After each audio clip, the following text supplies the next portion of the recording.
Can you separate the film from the venue? Can you take the movie out of the theater? And if you do, what do you have in your hands? Does it work on its own, or are they too intertwined to untangle?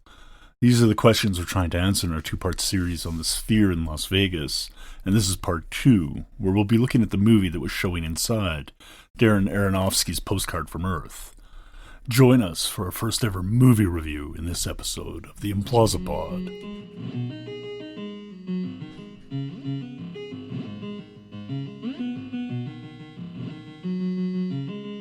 Welcome to the Implausipod, a podcast about the intersection of art, technology, and popular culture. I'm your host, Dr. Implausible. And we're happy to have you here for this second of 3 parts.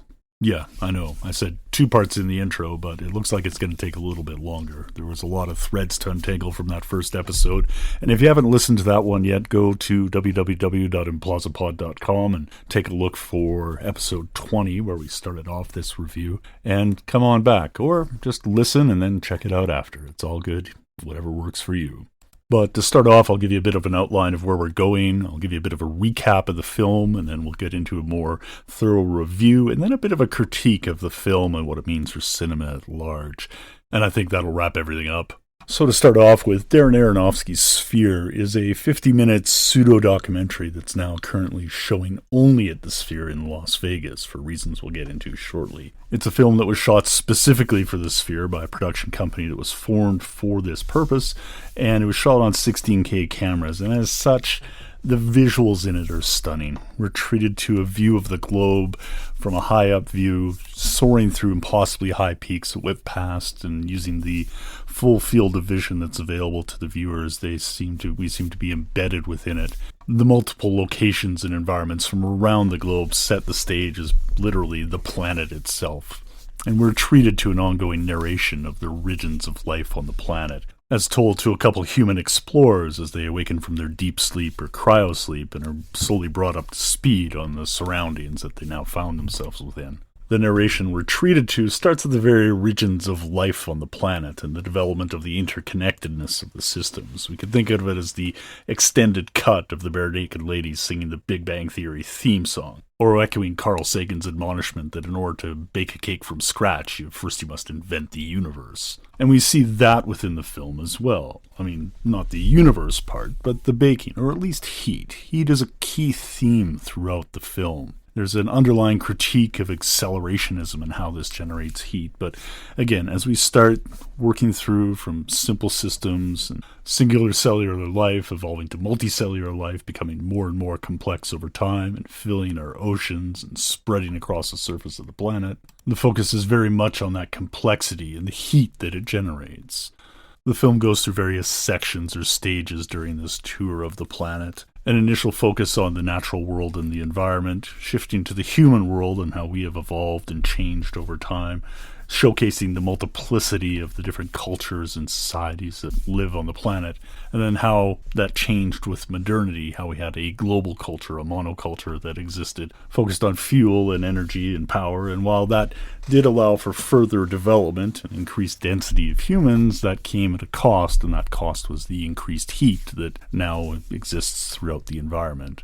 And bookending all these visions are the sci-fi elements that give us the thin wrapper of a narrative that surrounds the film itself.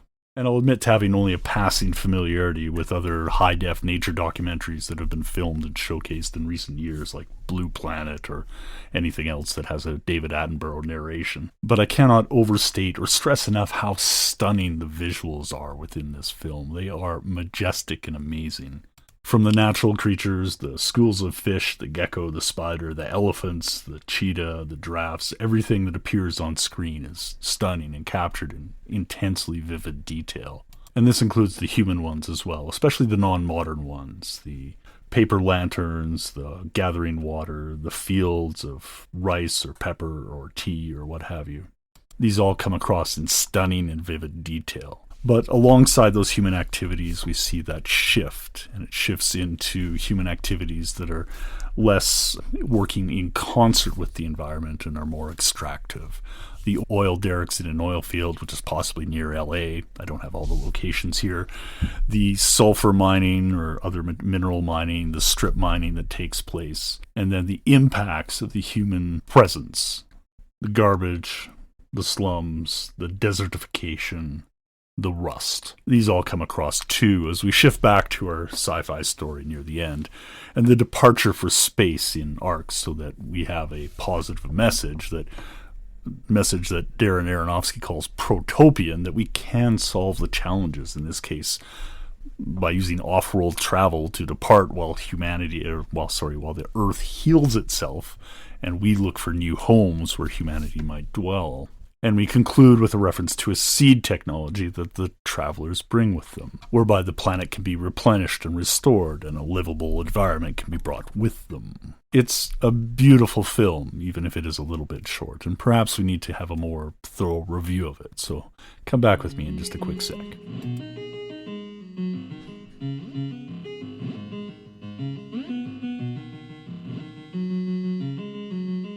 So, from a review perspective, I'm shocked by how many of the moments from the film are still burned into my memory. The swirling colors of the women on the stairs are visible in my mind's eye, and while perhaps the images of nature scenes and cityscapes have somewhat blurred with all the other similar ones, I can still recall some of them vividly. The elephants were incredible, and the striking animals were unforgettable as well. I cannot stress enough that the visuals are amazing. Where the visuals fell down was in some of the rendered elements, where they didn't quite fit in, and that was a little jarring. The spaceships blasting off from the surface felt as if they were from a video game a generation or two behind the current state of the art. And this came across on some of the other parts as well. This is subjective, I realize, and I'm only going from my memory from the one viewing a month ago. Though I would say I would go back if I'm in Vegas again. I think it would be neat to give it a second look. With respect to the rendering, perhaps that's just the nature of the beast with a 16K video on this side of screen, that any imperfections will come through. And similarly, as we had the shift from regular definition TV to HD TV, and we had to revise our expectations about what was going to be on screen, we need to do something similar here. And right now, we don't necessarily have the technology to do it. Now, this is something that might be fixable in the near future. We know that technology and production will catch up to it, but right now there's a few elements where it kind of seemed a little bit lacking. The screen itself that this is shown on, though, again, superlatives don't quite capture how impressive this screen is. The audience is lulled into a false sense of the scope of it initially, as the show starts with a lit rectangle against the curved lines of the wall. But as the film proceeds, it soon expands to encompass the entirety of the audience's vision. This totalization of the viewing experience, for lack of a better word, is different than the experience of modern VR systems and more akin to an immersive experience like with The Cave and other non-helmeted VR experiences. Perhaps the first experience one has with an IMAX, going from a standard film screen to an IMAX, is somewhat close to this, but this feels like a jump from an HD home theater to IMAX. Like, there's several evolutionary leaps in the technology taking place all at once. The ability of the film to encompass the entirety of one's perception, to extend off to the edges of the peripheral, at the corners of our eyes and upwards as we roll our heads and necks back in some yoga stretch, is wondrous. But the wind was the biggest takeaway for me. Perhaps the same could be achieved by pointing a USB-connected hairdryer at my face while playing a video game, but the effect in the middle of the movie was stunning. While the combination of surround sound and haptics, the rumble pack that's in the seat, made the charges of the elephants or the rumble of the liftoff of spacecraft shake directly through me. It was the feeling of wind blowing through the wisps of the hair on my head and flicker along my arms and beard that struck me most directly. This is the most tangible link between the theater and the film, the one that I hadn't experienced in a simulated way in any other venue before. We've had haptics in other places, we've had those other sensory experiences, but the totality of the vision and the totality of those other senses being extended and adapted into the filmic experience here, into the cinema experience, is what really kind of threw me over the edge. Now, I mentioned that totality before, and I hinted at it a little bit in the previous episode as well, this idea of total cinema that Andre Bazin came up with in the 60s. Now, I'll quote Steven Shaviro here from his work on the cinema of absence. He says, quote, Half a century ago, the great film critic Andre Bazin described what he called the myth of total cinema. In Bazin's vision, the history of film could be seen as a progressive movement toward an ultimate goal. Quote, a total and complete representation of reality, the reconstruction of a perfect illusion of the outside world in sound, color, and relief, a recreation of the world in its own image, an image unburdened by the freedom of interpretation of the artist or the irreversibility of time. End quote. And Shaviro here, quoting directly from Bazin, I think really helps convey what it is we're talking about here. This idea that all our senses are extended. And this is why I say that this film cannot be dissociated from this cinema, that the experience is so intertwined with it that there's no way really to see the film outside of the movie theater. But I'm wondering what other movies might be like. We know that film can drive adoption of technologies, and this is a key part of Bazin's point as well, that the technologists, allured by the idea, that mythic idea of what cinema could be, worked on the new technologies to develop it and bring it about. Quoting from near the end of his article, the guiding myth, then, inspiring the invention of cinema, is the accomplishment of that which dominated in a more or less vague fashion all the techniques of the mechanical reproduction of reality in the 19th century. From photography to the phonograph, namely an integral realism, a recreation of the world in its own image, an image unburdened by the freedom of interpretation of the artist or the irreversibility of time. And we'll explore this mythic idea more fully in a few weeks' time as it ties directly into my research. But for now, let's ask ourselves, what else might show up on the sphere? I'm absolutely certain that they've approached other filmmakers to produce content for this. And I'm sure that there's a host of filmmakers that are more the auteur type that would be relishing the opportunity to produce something for this theater that, allows film to be done in new ways. In a recent short bit posted on his YouTube Tested channel, Adam Savage talked about how he'd like to interview Francis Ford Coppola and George Lucas about how what they did in moving away from LA and moving into San Francisco to found Zoetrope and ILM changed the way film was done, how they were able to march to a beat of a different drummer. And so filmmakers like them can pursue opportunities to bring their vision of film to new theaters and new places. So will we see something like that happening in the future with the sphere and the cinema within? I hope so. That would be fantastic.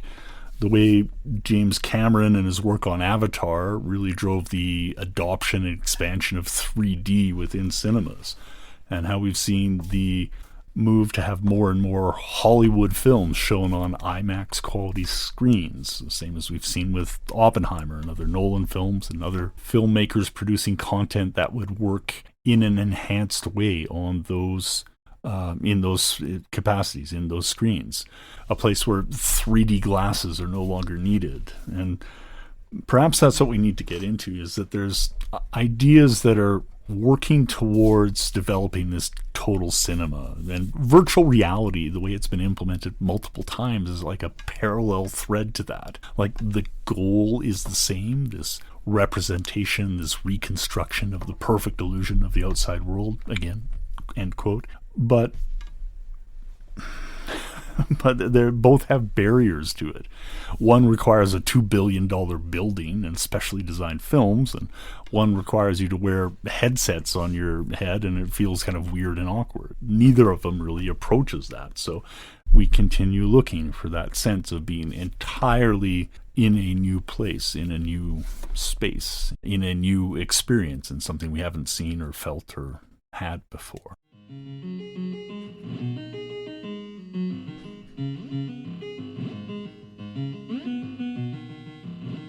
So this ultimately leads into my critique, is that Postcard from Earth is so inextricably intertwined with the site that it's currently showing at that there's no way to extract the film from the location. That watching it even on a 4K ultra screen is going to necessarily feels somewhat minor. There isn't enough of a story there, and it feels like there could be a little bit more. If they extended the runtime just a little bit, perhaps half an hour, they would be able to more fully commit to a story arc. As it is, it's just bookends, and thin ones at that. The movie is okay, and the structure is interesting, that continual acceleration that we're feeling in the heat that keeps on rising throughout the film. Figuratively, of course, that is something that they probably could tie to the sphere, but wasn't actually felt. There could have been a little bit more plot, and the theoretical links that underpin the problem, which is real, but the solution, the idea of what we've seen in what's called extropianism, or what Timnit Gebru calls the test reel, and that using a space arc, which, that's been theorized before, whether it's in Project Persephone here on Earth, or as seen in films like, or TV series like The Expanse.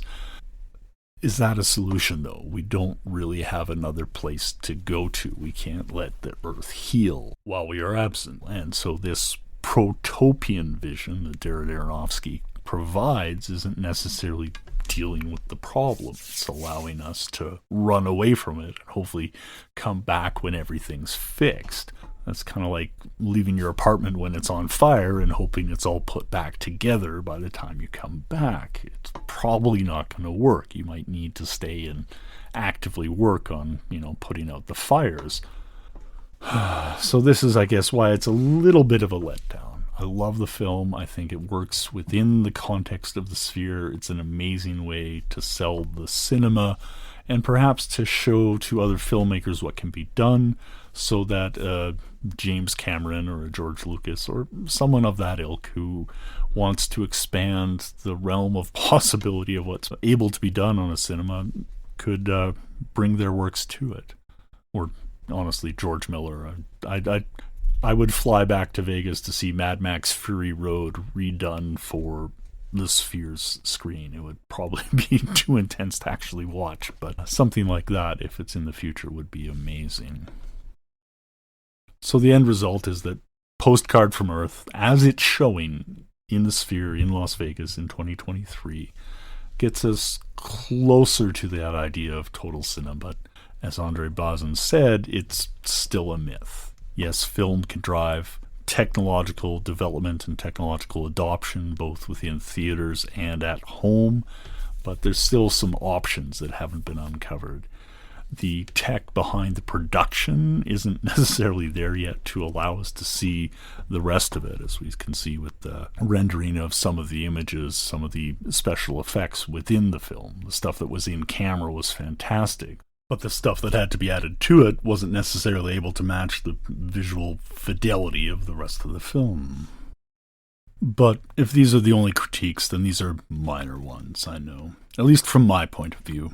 I know the gentleman that was sitting next to me was very pressed throughout the film, especially the second half, as the environmental message was being brought to the forefront more and more, and the critique of the oil industry was more prevalent. And he departed as soon as the credits rolled.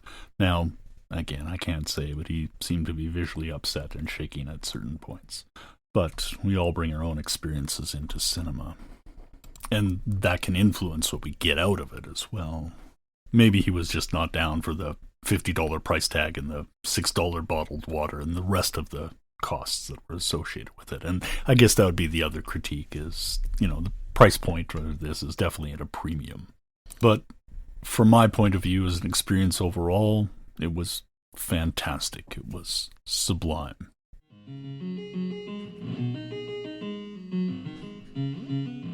Now, if you've made it this far, thank you for joining us on this journey as we try and address the question of theater versus film. I made this episode in 2 parts for a number of reasons, and as I stated, it's going to extend into a third. First and foremost is I'm conscious of a comfortable length for podcast listening. I'm generally aiming for 15 to 25 minutes, as I feel that's kind of my ballpark ideal of what I, as a listener, would want to hear. Started to get away from me for a bit, and I wanted to take a conscious effort to rein it in before the episode length started to creep up. I'm not interested in producing audiobooks, or at least not in this format. And the longer episodes just require more of everything. More research, more recording, more editing, more transcribing, more everything, in a way that seems to take longer than 2 shorter episodes would, despite setup, task switching, and all the other activities combined. So I'll try and keep it down, or break them up like this going forward. The second reason is that I wanted that distinction, that the theater and the film, the art or the installation, the form or the content, to help address how particular something like Postcard from Earth is tied to its site, and how much the site might need specially filmed content. And we addressed that a little bit in the context of the review. While that latter question can't quite be answered yet, but I think the jury is out on the first one, as we've discussed. And third, as I hinted at in the beginning, this 2-parter became 3. I was originally working on the topic of worker replacement through automation, which is central to a lot of discussions that are happening right now, as a separate episode. But as I was going through my notes, throughout our discussion on the sphere, it was becoming an obvious reality through my visit. So join me in a few days for part 3 of our series, as we discuss what I'd like to term échanger. We'll just go into detail about what that is next time on the Implausipod. In the meantime, join us soon, as the next episode should be up this weekend as we continue looking at the 2023 Doctor Who specials with Wild Blue Yonder. And after that, we'll return to some of the questions raised by the sphere. Once again, I'm your host, Dr. Implausible. It's been a pleasure chatting with you today. You can reach me at drimplausible@implausipod.com. All research, writing, editing, mixing, recording, and music is by me, and the show is licensed under a Creative Commons 4.0 share-alike license, and no generative AI tools or LLMs have been used in the production of this show. Take care, and we'll talk to you again soon. Have fun.